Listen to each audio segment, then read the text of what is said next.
Tape machine po sa Bongbong. Gamit po siya last week po ng 7 days po. And may total meters po na 150 meters po. Ito lang po yung filter head po namin. Ito lang po yung capping namin. Ito lang po yung wiper namin. Pagkatapos po ng head clip, punasan po natin palagi.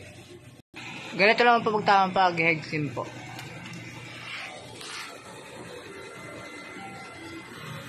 Ito lang po yung nozzle check po namin. Yung color po kompleto naman po.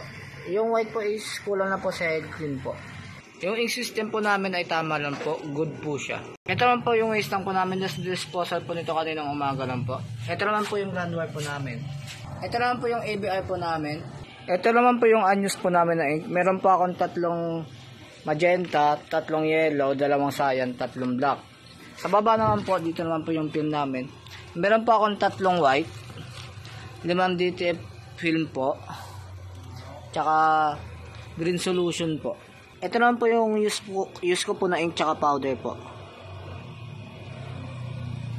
Ito naman po yung printer dere checklist ko po, updated naman po siya. Ito naman po yung consumable ko po. Last week po nakagamit po ako ng, wala po ako nagamit na powder. White po, 2. Cyan po wala. Magenta po wala. Yellow po wala. Black po wala. Green solution po wala. Sa DTF film po 2 po. Ito naman po yung production log ko po. Wala naman po akong in-house order. Yung pwedeng namin good for 2 hours. And may total meters po ako na 150 meters po last week.